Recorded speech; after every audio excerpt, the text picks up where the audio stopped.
그런 생각을 해봅니다. 우리가 오늘 이 땅 가운데서 행하는 주를 위해 사는 수많은 일들, 그리고 특별히 교회, 우리 푸른 성산교회를 통해서 우리가 하나님을 섬기고 그리스도 예수를 따르는데, 교회를 통해서 하는 일이 하나님에게 어떤 의미가 있을까? 우리에게는 의미가 크지만 하나님에게는 어떤 의미가 있을까? 또 여기에서는 의미가 크지만 하늘나라에 가서는 얼마나 의미가 큰 것으로 남아있을까? 여기서는 이만큼인데 막상 가면 뭐 아무것도 없다 이러면 안 되는 거 아니겠습니까? 예수님의 부활 소식이 마태마가 누가 요한복음 사복음서에 사건으로 기술이 이렇게 쭉 되어 있습니다. 근데 저마다 약간 좀씩 다르죠. 마태복음에서는 안식일이 지나고 첫날 되는 새벽에 막달라 마리아, 또 다른 마리아가 무덤을 보려고 갔다 이렇게 나옵니다. 또 마가복음에도 나오죠. 마가복음에 보면 예수님 무덤을 향해서 안식 후 첫날 그 새벽에 여인들이 향품을 가지고 갔다 이렇게 나옵니다. 향품을 가지고 가면서 그들이 근심하는 내용도 성경은 상세가 기술을 합니다. 누가 우리를 위하여 무덤문에서 돌을 굴려주리요. 밤새 근심한 겁니다. 그 근심을 하면서 서로 누가 도대체 돌문을 열어줄까, 이런 내용이 기술되어 있고요. 누가복음 24장에는 무덤으로 찾아온 여인들의 얘기도 기록되어 있고, 그 얘기를 들은 사도들이 허탄한 듯 믿어지지 아니하여서 베드로와 요한이 무덤을 향해 달려가는 그런 장면이 나옵니다. 요한복음에도 동시에 나오죠. 그거는 또 엠마오로 가는 제자들이 나옵니다. 엠마오로 가는 제자들 얘기가 나오면서 성경을 보면 그들이 슬픈 빛을 띠었다 그런 표현을 쓰더라고요. 그러니까 슬픔에 가득히 쪄들어 있는 낙심과 어떤 그런 감정과 분위기까지 상세가 기록을 하고 있는 내용들을 볼 수가 있습니다. 이 부활에 관한 첫 사건들의 기록입니다. 좀 이상하지 않습니까? 왜 예수님의 부활 사건을 말하면서 부활하신 예수님이 어디 계신지, 부활하신 예수님이 어떤 이런 내용을 부활하신 예수님에 대한 내용을 다루기보다는 여인들, 사도들, 제자들 그들의 반응에 대해서 먼저 기록을 해놓았다고 하는 거죠. 부활 사건을 기록하면서 어느 성경 어느 곳에도 예수님의 부활을 말하면서 부활하신 예수님의 바로 직이 들어가는 그런 장면은 나오지 않습니다. 왜 성경은 그렇게 부활 사건을 말하면서 여인들, 제자들, 엠마오 또는 사도들의 어떤 반응을 먼저 기록해 놓았을까? 이것은 부활 이후에 세워질 수많은 교회들이 처하게 될 상황이 어떤 상황인지를 보여주기 위한 말씀입니다. 부활 직후에 빈 무덤으로 찾아온 사람들은 다 두세 사람의 형태로 옵니다. 개인이 온 사람은 한 사람도 없습니다. 여인들도 두세, 막달라 마리아, 또 예수님의 어머니 마리아, 살로메, 이런 두세 사람. 베드로도 혼자 달려간 게 아니죠. 요한과 함께 달려갔고, 엠마오의 제자들도 둘이 글로바라 하는 사람과 익명의 한 사람이 갑니다. 부활 직후에 빈 무덤을 찾아왔던 사람들은 다 모두 두세 사람의 형태로 찾아왔다는 거죠. 이들 다 예수님의 이름으로 갔던 사람들입니다. 여기에 중요한 힌트가 있는 거죠. 두세 사람 무엇일까? 예수님께서 마태복음 18장 19에서 20절 말씀에 내가 진실로 다시 너에게 이르노니 너희 중에 두 사람이 땅에서 합심하여 무엇이든지 구하면 하늘에 계신 내 아버지께서 그들을 위하여 이루게 하시리라. 두세 사람이 내 이름으로 모인 곳에는 나도 그들 중에 있느니라. 예수님께서 말씀하신 두세 사람은 합심하여 동역자 이런 의미도 있지만 교회를 말하는 겁니다. 교회가 구성되기 위해서 혼자서는 교회가 안 됩니다. 교회, 에클레시아, 헬라어로 에클레시아, 그건 구약의 칼, 집회, 회의, 모임이라는 의미를 이제 헬라 말로 번역한 건데, 혼자 있는 것은 교회가 아닙니다. 믿음은 돼도 교회는 될 수 없는데요. 예수님의 그 위대한 사역을 교회로서 펼쳐나가기로 그렇게 정해 놓으셨죠. 교회를 사람들 모으는데 그 교회 최소 단위가 두세 사람인 거예요.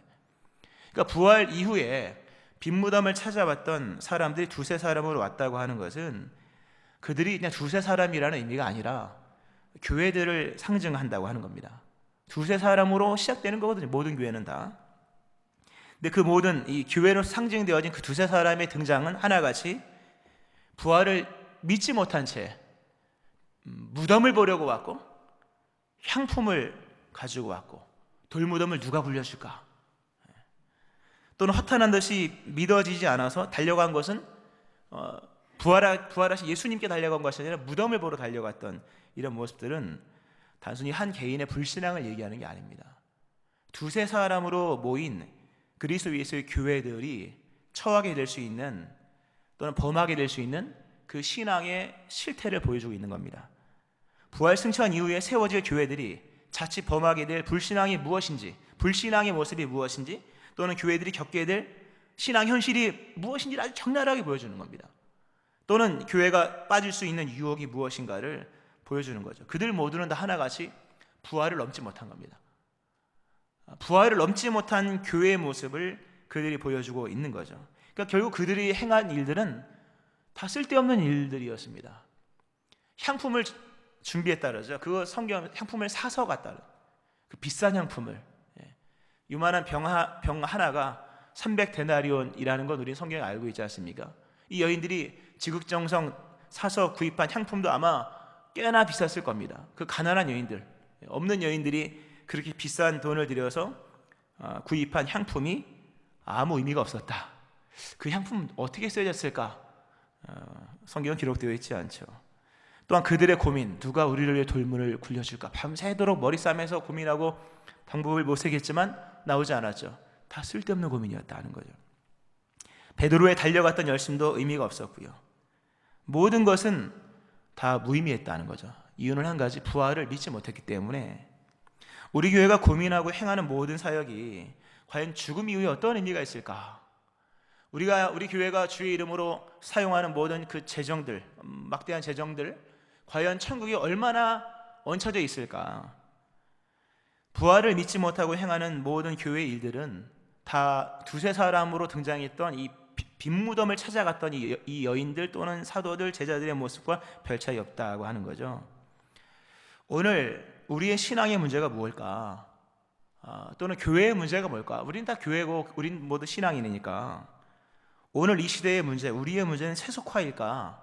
물론 세속화의 문제, 교회가 타락했다는 건 굉장히 심각한 문제이지만 그보다 더 큰 문제는 부활에 대한 믿음이 과연 있는가?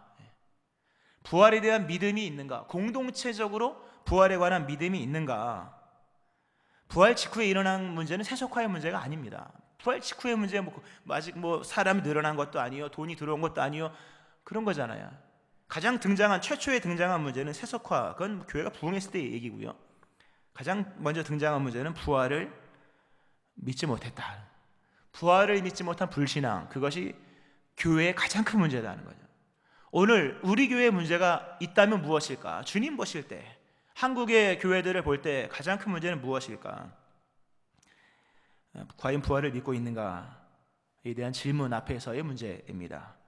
부활에 대한 불신앙의 문제를 극복하지 못하면 그 교회가 긴 역사 속에 행하는 모든 일은 부활하신 예수님 보시기에 아무런 의미가 없는 거죠. 창립 47주년, 그 47년 동안 뭘 했을까? 우리가 이제까지 행한 일들이 이 세상의 일들만을 위한 것이라면 이 세상 안에서는 의미가 있을지 모르지만 부활하신 예수님에게는 아무런 의미가 없다는 거죠. 왜 이들은 부활에 대한 믿음이 없었을까?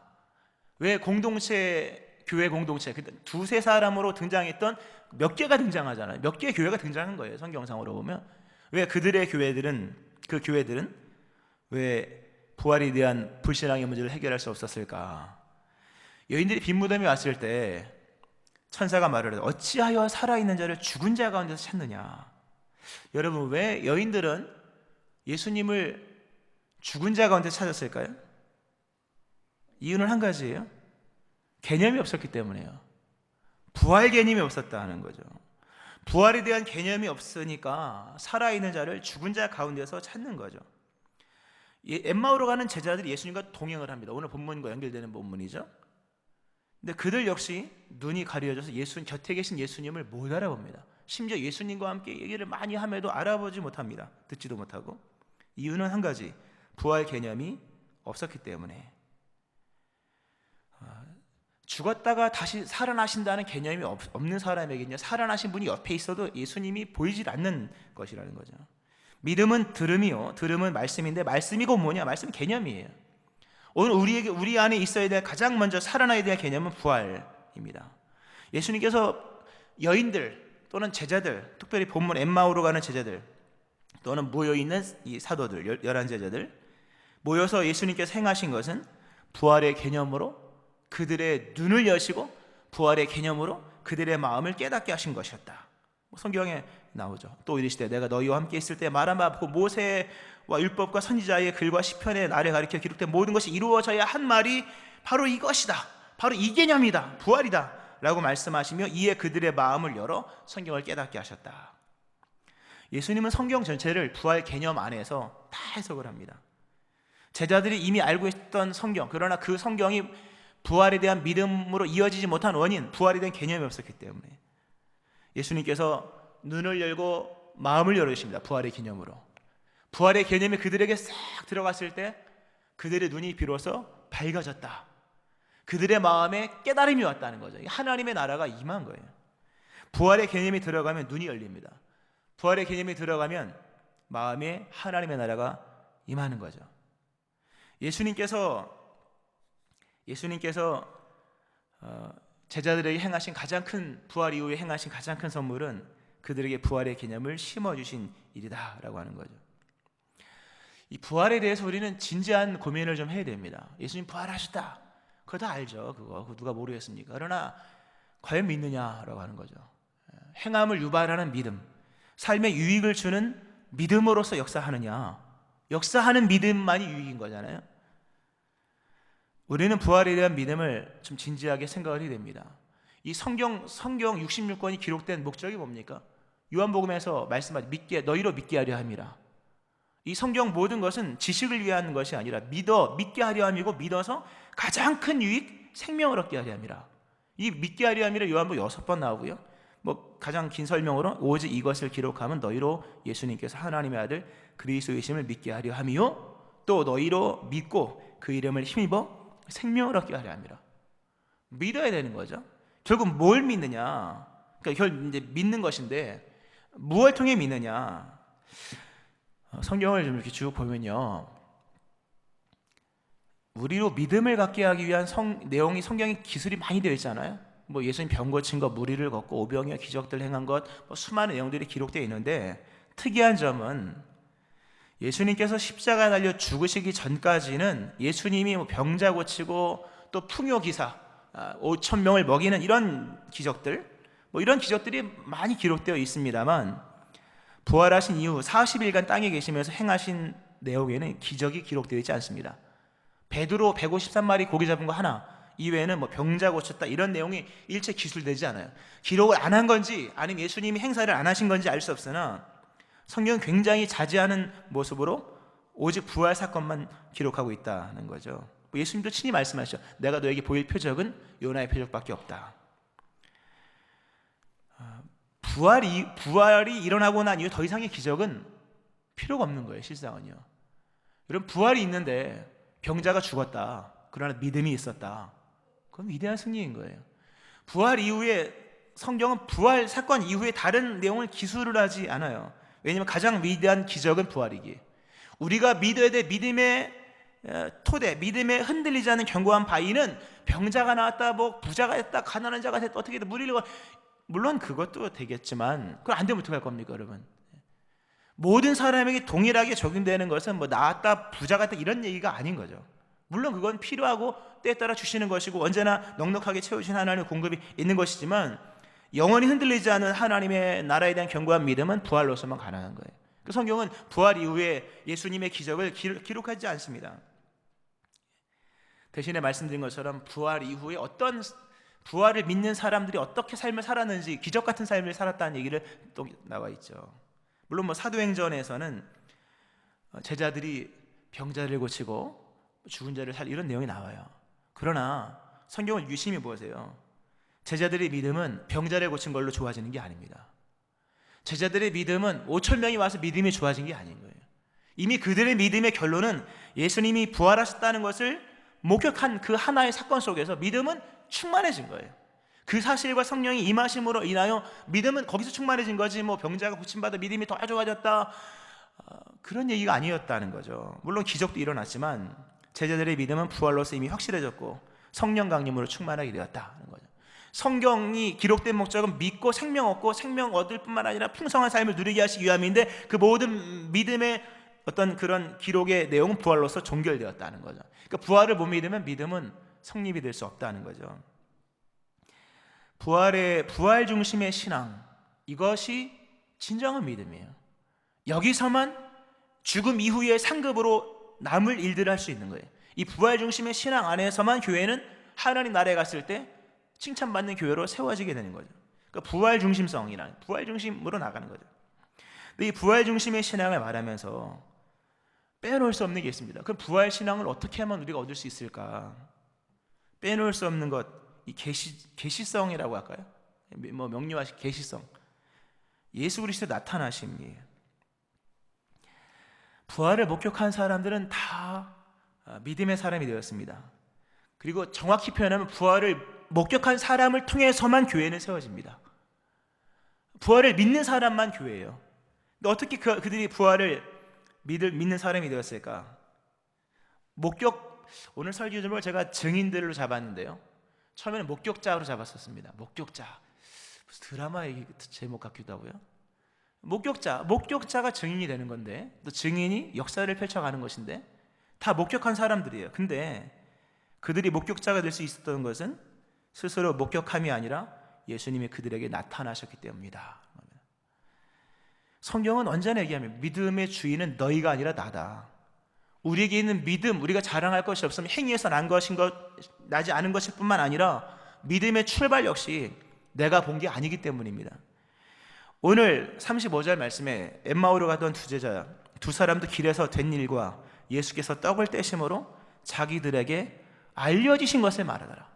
알려지신 것, 자기가 알아냈다가 아닌 거죠. 알려지신 겁니다. 믿음은 예수님께서 자신을 보여주실 때 철저히 계시적인 거예요. 부활신앙이 되기 위해서 뭘 해야 됩니까? 뭘 해야 될지는 들어보면 압니다. 우리가 할 수 있는 것은 실상은 없습니다. 예수님이 나타나 주셔야 되는 거예요. 그분이 자신을 우리에게 보여주실 때에만.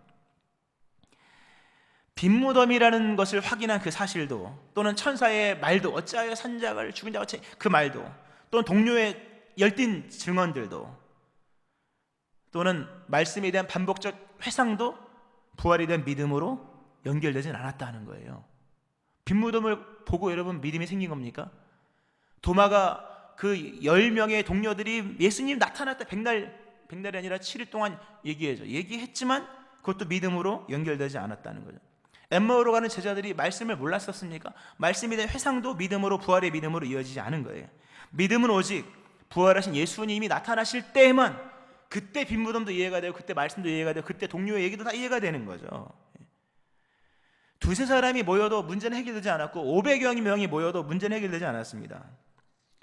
교회 또는 우리의 부활에 대한 불신앙의 문제는요, 사람이 많이 모이고 뭐 이런 걸로 되는 게 아니라 오직 믿음의 주, 온전케 하시는 예수님이 우리에게 나타나실 때에만 우리는 믿음의 사람이 될 수가 있는 거예요.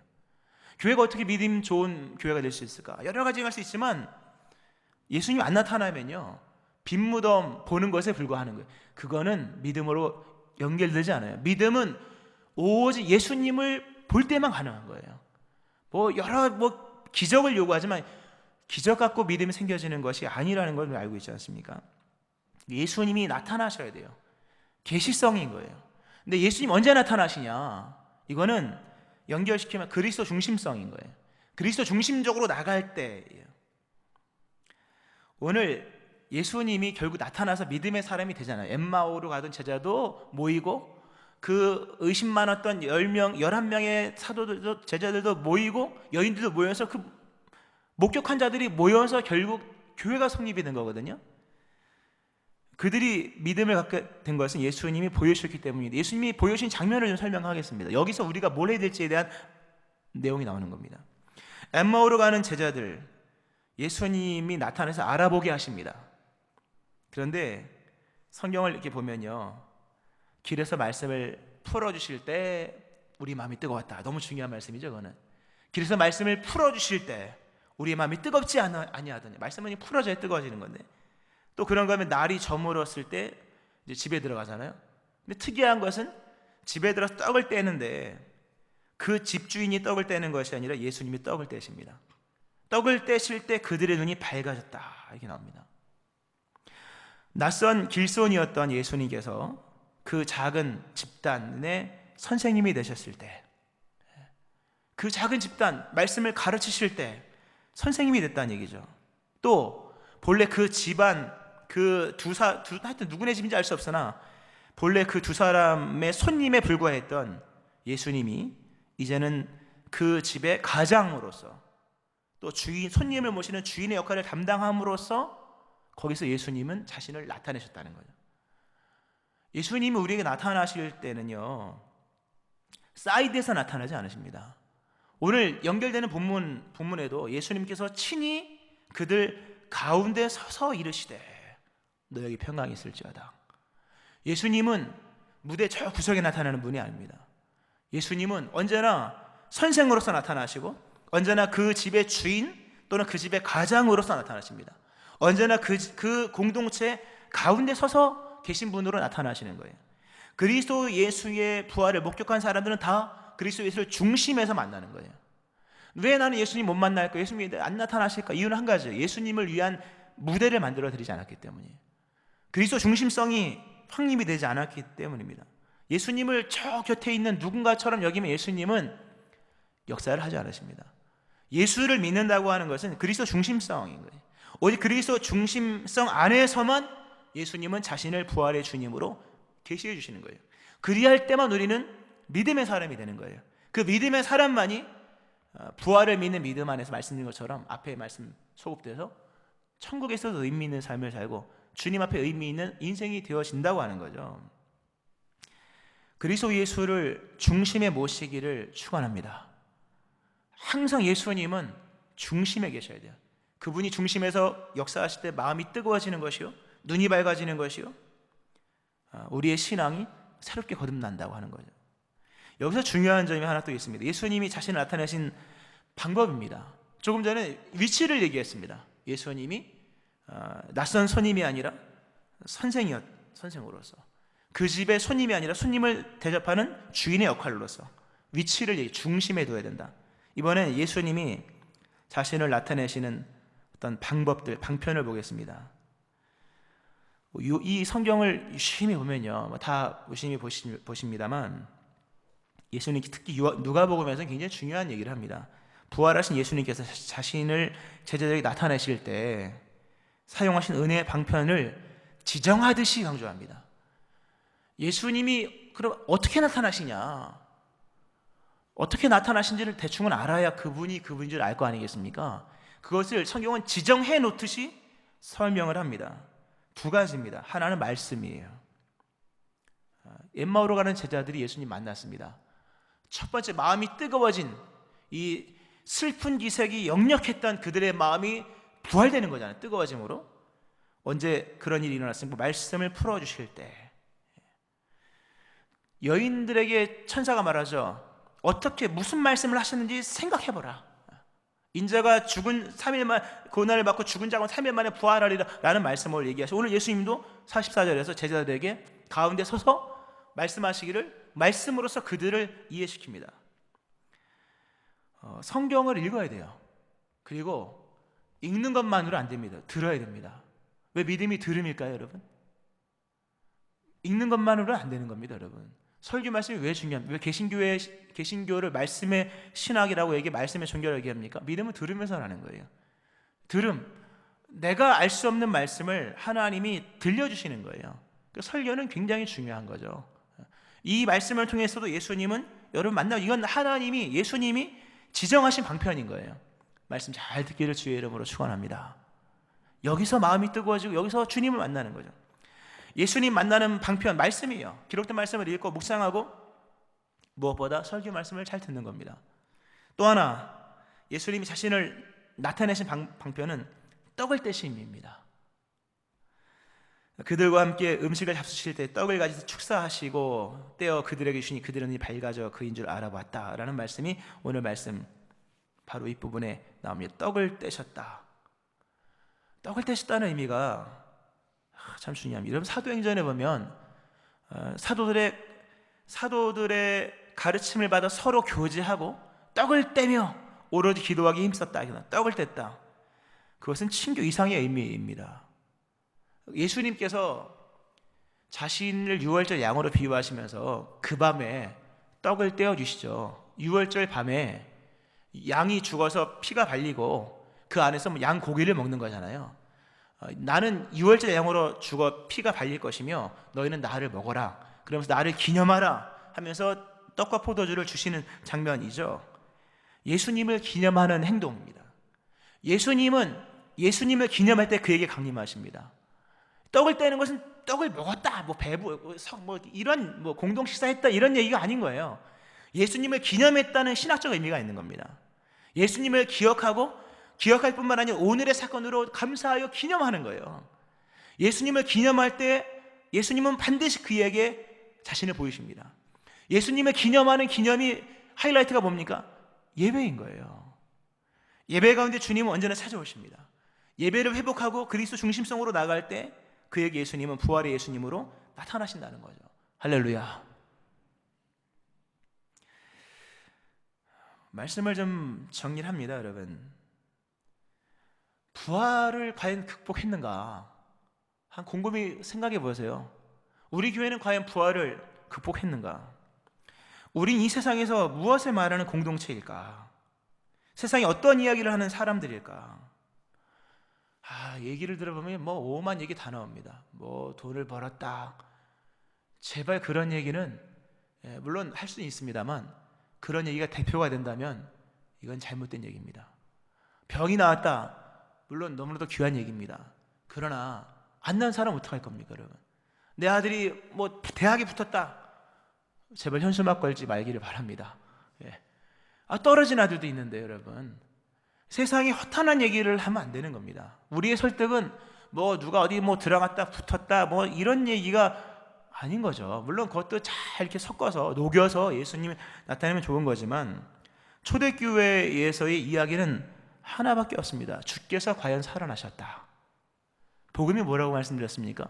그리스도께서 죽은 자 가운데서 다시 살아나서 잠든 자들의 첫 열매가 되셨다. 이것만이 복음이었다.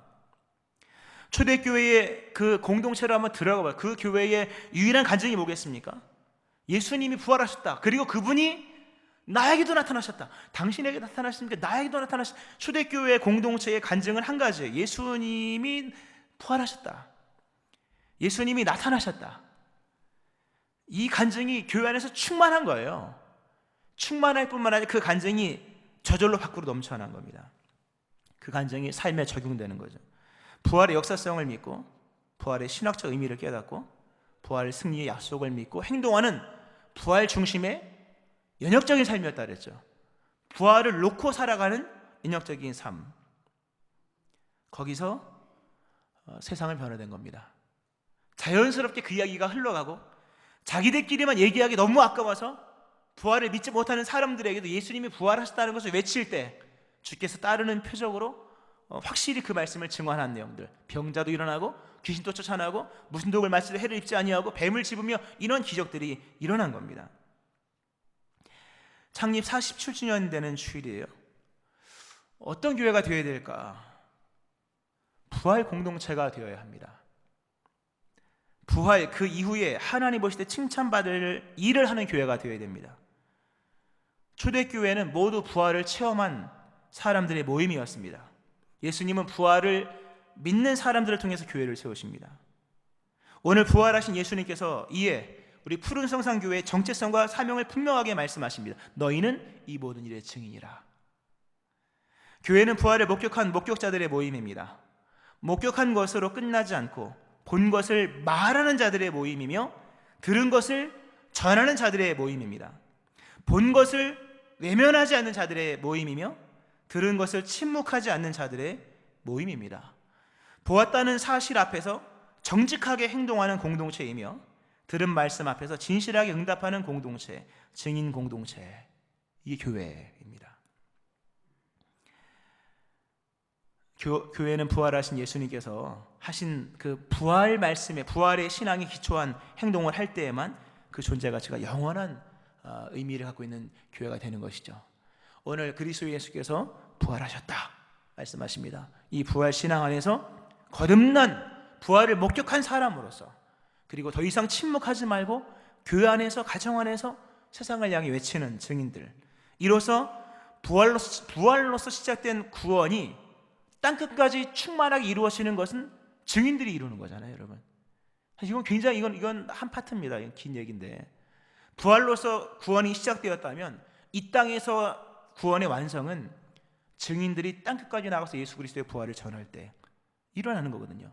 이러한 교회, 부활에 대한 믿음 극복하고 부활의 신앙으로 세워지는 부활 중심, 그리스도 중심성, 그 은혜 가운데 새로워지는 교회 되어지기를, 여러분 되어지기를 주의 이름으로 축원합니다. 아멘. 기도하겠습니다.